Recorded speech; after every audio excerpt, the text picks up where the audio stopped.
Wassup Titans, welcome to the 6th episode, and we want to congratulate everyone for tuning in from the first episode up to now. For the subscribers, it's quite an amazing ride, and for this 6th episode, we're going to look at amazing things. And by amazing things, I mean for the last week, since we focus on every week.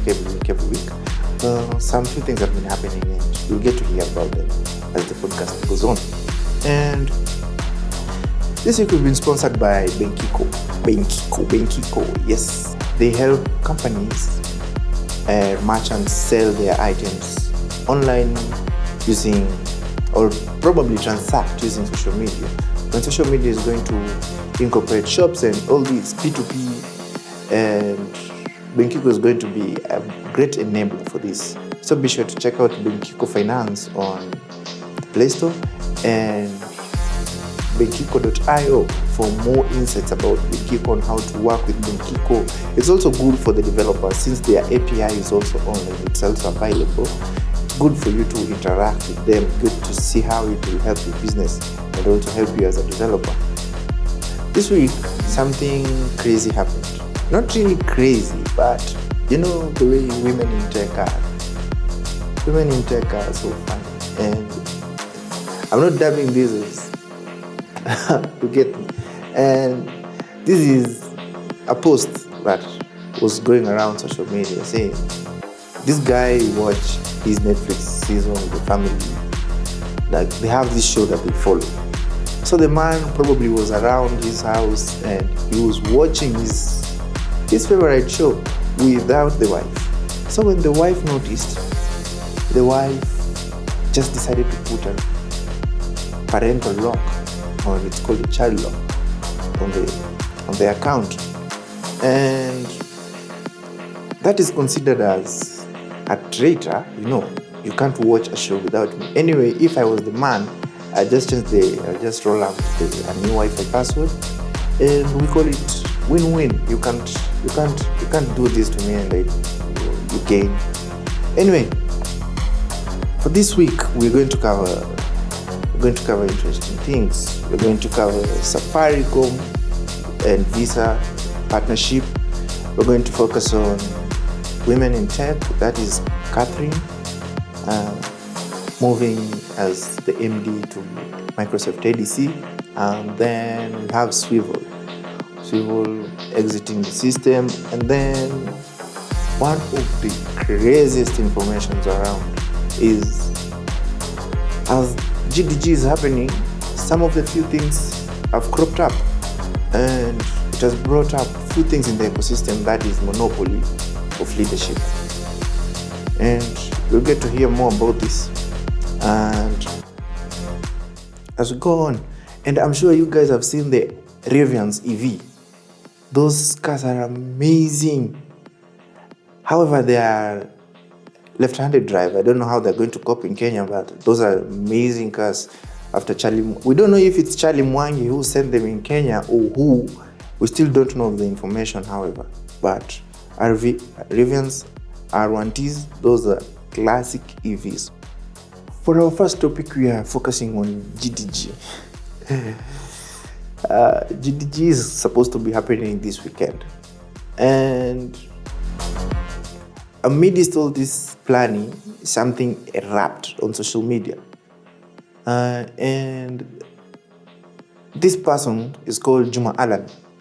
Juma Allen stated that they were denied a session of a keynote in GDG, and this is a planned thing by Google and the team.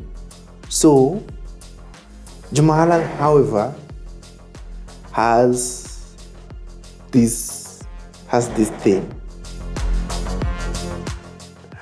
and this thing is he's complaining about someone sitting on the volunteer seat for a very long time, and No names have been mentioned anyway. The article is online, you can go and see, you can go see the thread. And it brought up a few issues. The techies community in Kenya, they are complaining of the things that are happening. And they don't have chances in events to showcase what they're doing and this and that.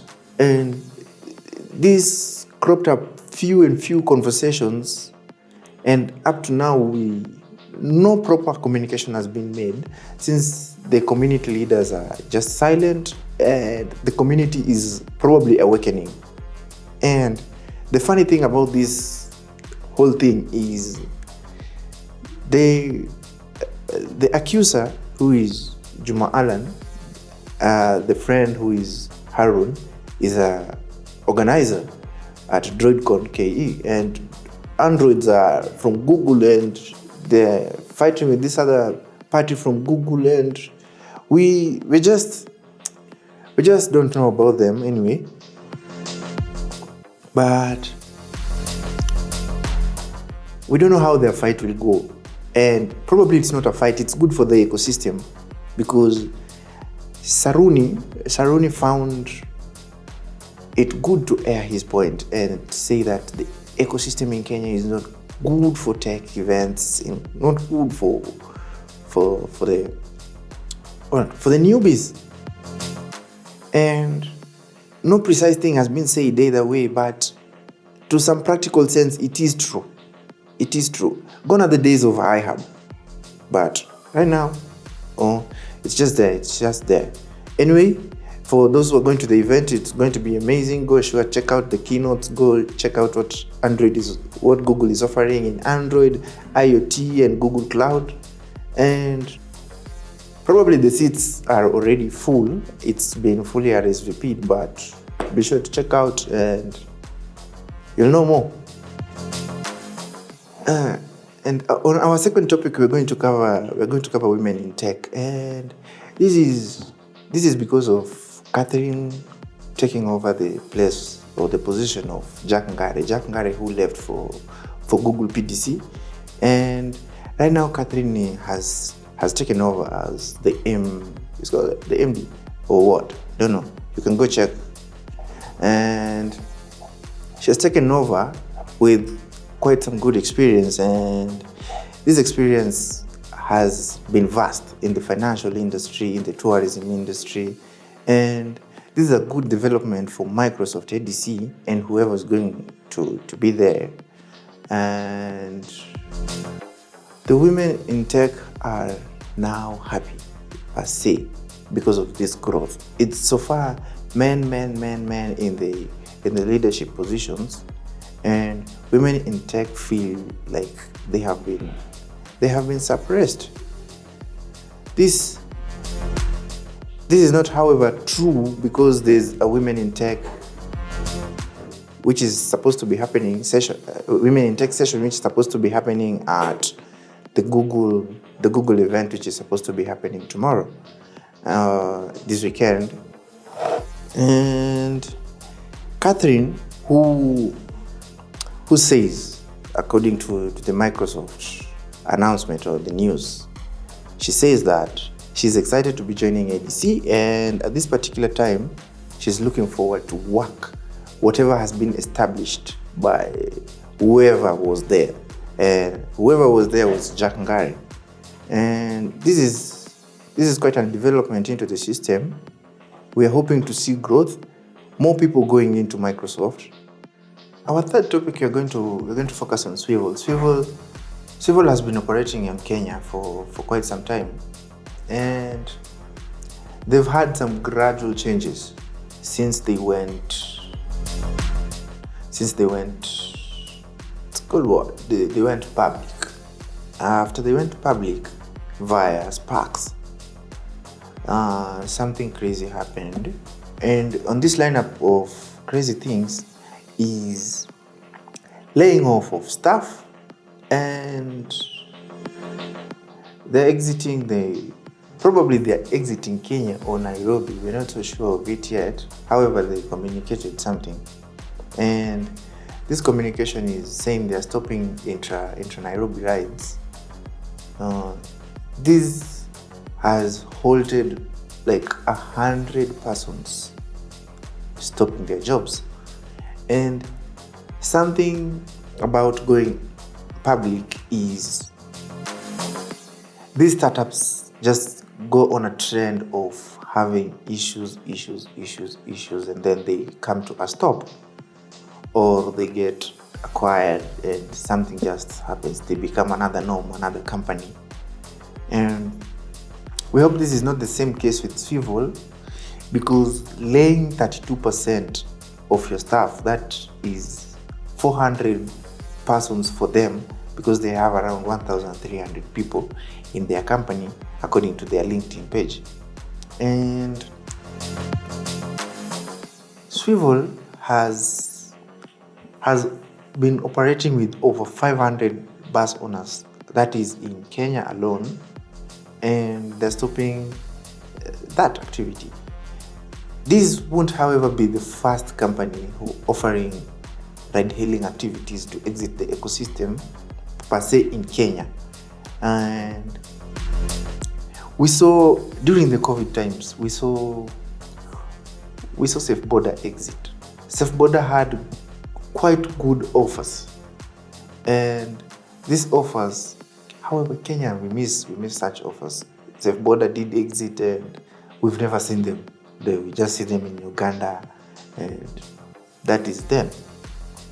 We hope this won't be the same case with SWVL, because they've been operating and offering good pricing for the bus activities around Nairobi and outside Nairobi.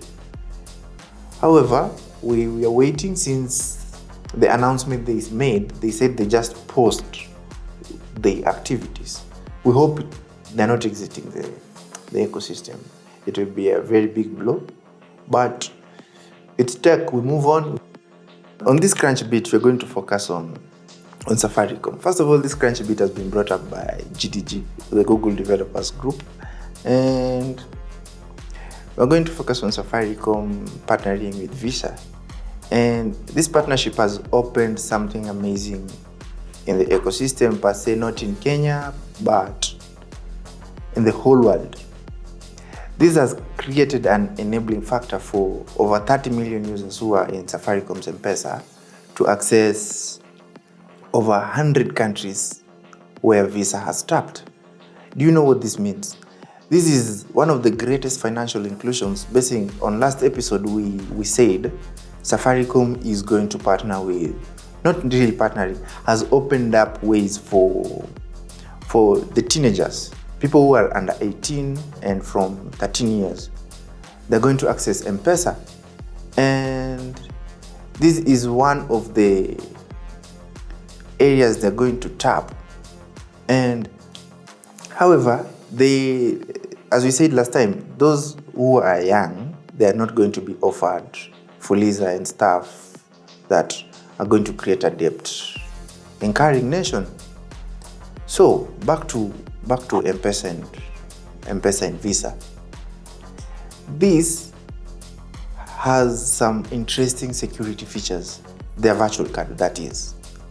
And with these security features means they have two which are unique, and that is the rolling CVV, and then still that CVV can be used to recur.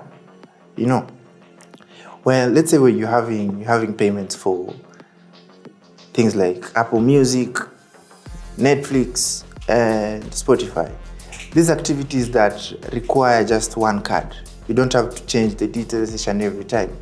You have an option of choosing on your virtual card that CVV to stay and not to be forgotten.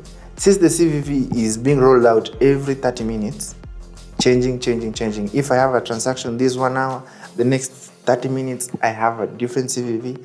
Same details, but a different CVV. That's one of the greatest security features we have.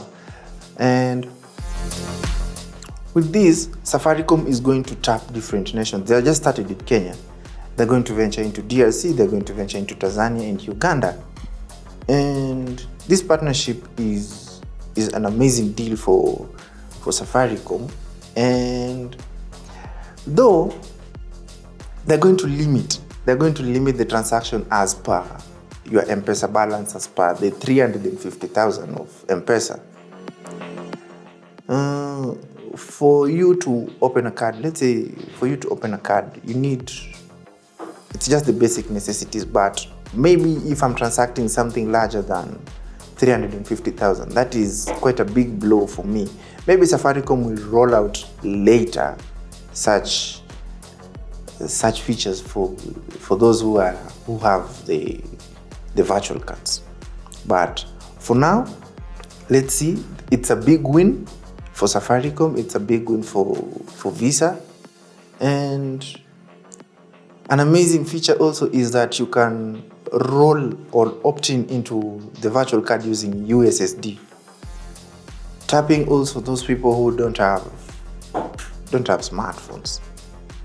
Either way, but it's a good initiative by Safaricom, and we hope for the best. It's created an easier time. I don't need to go to the bank, have a card, transact, enter all those details. I just need to top up my M-Pesa account, enter my details of the virtual card, and then boom, I'm in. And I've been your host, Jessy Leslie. Remember to subscribe to our YouTube channel and read our articles on Incubate Africa. And as we said earlier, this episode has been brought up by Benkiko. Benkiko is a P2P finance system. They're offering, it's a Web3, it's a crypto company, basically for you to understand first. And they have this interesting solution, again, as I said. As social media platforms are going to roll out shops, Benkiko has this API system where they're going to integrate into social media and enable merchants to buy, sell, and transact on this media using crypto. And it's a wrap. Be sure to check it out. Check everything. Bye-bye.